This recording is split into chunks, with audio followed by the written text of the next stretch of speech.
So many claim Nietzsche hated so many. Marxists, Platonists, Christians, even a school of philosophy called the Stoics. Sure, Nietzsche embraced strong emotions, including anger and scorn, yet he didn't actually hate the Stoics.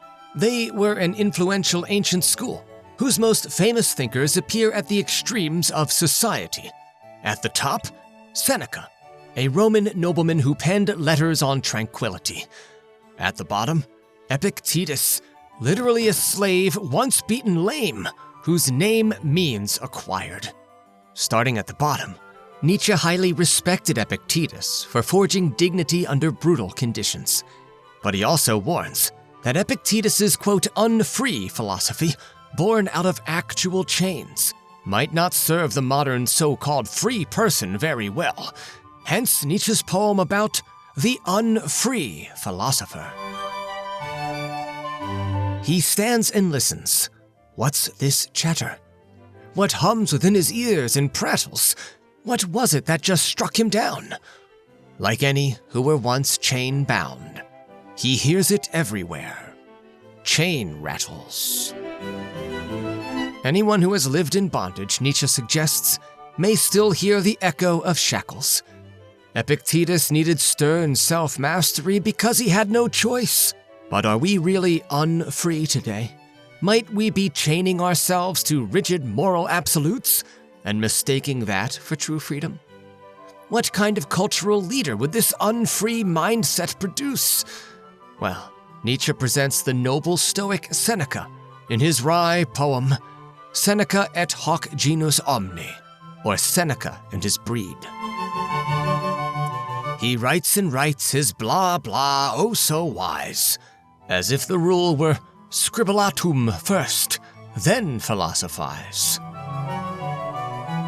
Seneca may offer noble advice about restraining passion, but to Nietzsche it often sounds like blah blah blah, a stale script rather than a lived vitality.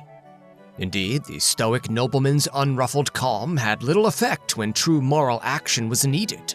Seneca tutored the violent Emperor Nero, yet instead of passionately halting Nero's barbaric rampage, he resigned himself to writing private letters, retreated to his far-off estate when things turned dire, and calmly complied with suicide when so ordered by corrupt power.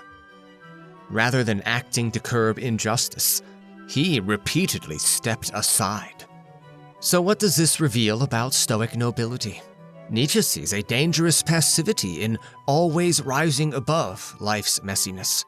Sure, it might protect your inner peace, but is that truly wisdom? Or is that just a polished surrender? Crucially, Nietzsche is not demanding every last person on earth test all ideals.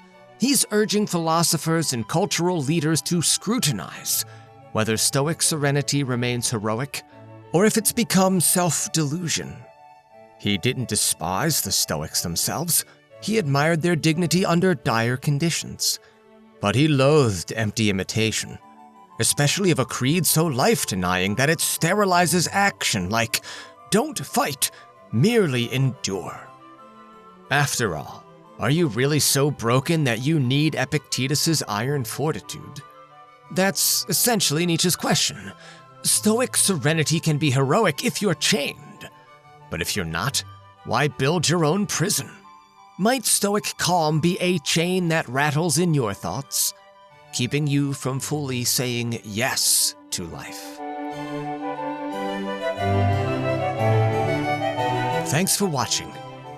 If you enjoyed this video, then again, shatter, oh my brethren, the like button, and tatter the maxims of the world maligners in the comment section below.